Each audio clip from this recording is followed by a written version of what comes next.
Tell me that you're a Filipino without saying you're a Filipino. Tama ba? Carbs and carbs, mga mare! So mga mare, papunta nga ako ng Aldi ngayon dahil mag-grocery ako at hindi nga pala ako ngayon sinamahan ng aking asawa dahil ang asawa ko ay may meeting. Pero nagulat na lang ako mga mare na bigla siyang sumulpot sa aking harapan dahil mas nauna pa pala siya doon sa meeting niya.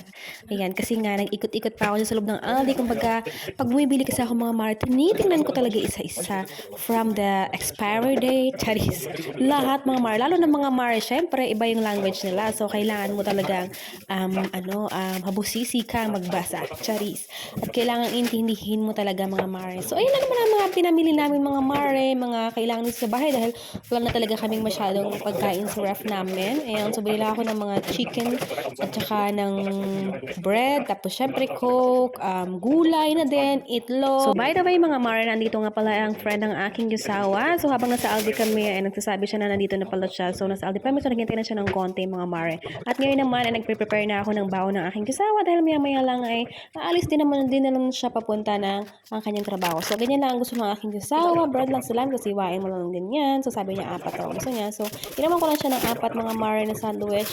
Ganyan lang talaga ang gusto ng aking yusawa. Ayan, ayaw niya ng mga magarbo. Ganyan, yung mga lagyan mo ng kung anik-anik, ayaw niya. Gusto niya lang yung ganyan mga simpleng ano lang, foods lang. So, ayan lang yung kanyang pagkain ngayong baon niya. Ayan, yung salami na yan, tapos bread na yan. Tapos, syempre, linisin ko yung mga kalat-kalat ko dyan. At syempre, mga mare, ay lalagyan ko na rin siya ng kanyang paboritong coke at syempre, saging. So, ngayon naman mga mare, nagluluto nga pala ako ng adobong atay. So, yan mga mare, nabili ko pa pala yan matagal na panahon. Ayan, so syempre, nasa freezer lang siya, kaya okay pa naman siya. Ayan, nagluluto ko siya. Ayan, yung atay ng manok, mga mare, at na-mess ko yan, na-mess. Charis. Ayan mga mare. So ayun, nagluto ako. At habang nagluluto ako mga mare, ayan, ako naman ngayon ay nagpre-prepare naman ako ng mga gagamitin ko sa aming pansit. Dahil ang sabi sa akin yung sawa ay magpapansit kami. Ayan, dahil gusto niya naman kumain yan. Ang gusto niya yan yung glass noodle. Ayan, so yun, magluluto ako. So nagpre-prepare na ako dyan mga mare ng mga ingredients. Ayan, hiwa-hiwa. Gumawa ako ng bulaklak na design. Charis. Para may iba namang design ng ating pansit for today's video. Charis. At ano nga mga mare, ayan, natuwang-tuwa ako na sa triangle na yan mga mare. Ayan, so na-observe ko, charis, ngayon lang na mas okay pala ito kasi doon sa round. Hindi maganda yung round mga mare dahil nakabili ako noon mare, matigas siya mare. Tapos alam mo parang hindi siya nasisira. Ganun. Tapos pag niluto mo siya, ang tagal niyang lumambot. Ganun. So ito mga mare, kita ko na okay, mas okay pala ito. Parang garbage sa Pilipinas, charis.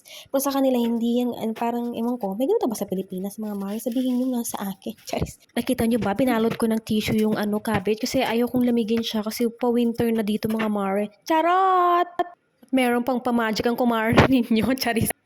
At kaya mga mare, luto na yung aking adobong ate at inano ko na siya. Hinati ko siya sa dalawa mga mare. Yung isa ipipreser ko, yung isa kakainin ko for today. At ito na nga mga mare, yung luluto nating pansit mga mare. So hindi ko na pala nakita sa inyo mare ang buong pangyayari. Charis. At nilagyan ko nga dyan mare ng ang pangmaanghang at patatanggalan ko lang mga mare ng konting sabaw. Ayan, kasi ayan, ayan, nilagyan ko lang siya ng ganyan. Kasi gusto namin ng maanghang na aking sasawa. Very spicy lover kami. Charis. Ayan. So, ayan lang mga mare. Hindi ko na pala nakita sa inyo ang buong detalye kasi alam niyo naman yung pagluluto. Alam ko naman magagaling kayong lahat magluto ng pansit. So, ayan na nga, mare. Finish product na nga natin, mga mare. Ayan, so may lemon na Korean, mga mare. Kasi kombinasyon yan, mga mare. At masarap yan, mga mare. Tikman na natin ang ating luto, mga mare. Siyempre, masarap yan, mga mare. Ako nagluto diba? Charis. Siyempre, mga mare. Masarap din ang mga luto ninyo. So, siyempre, wala akong kanan dyan, mga mare. Kasi carbs na yung pansit. So, siyempre, dahil tayo mga Pilipino, kahit hindi mo sabihin, ikaw Pilipino, wala lamang Pilipino. Kasi ganyan ang gawin natin, mga mare. Pansit o na tinapay. Charis. Ako lang ba gumagawa niyan? Charing. Very Filipino. Carbs and carbs, mga mare. Ayan, so, siyempre mga mare, gutom talaga ako mga mare. Wala pa talaga akong kinakaing matino for today. Ayan palang mga mare talaga. Kaya nung magapagising ko, nagkapi lang ako mga mare. Tapos pumunta na ako ng Aldi. Tapos pag uwi ko ng Aldi mga mare, kumain lang ako ng isang saging. So anong oras na mga mare? Alas 6 na ng gabi. So ito na ang kasunod mga mare. So ayun, gutom ang inyong mare. So pagbigyan nyo na, kumain tayong lahat. Ayan. Ayan mga mare, kasi mamaya pa ang dating ng aking sasawa. Maraming salamat sa panonood mga mare. Sa susunod natin mga videos. Bye!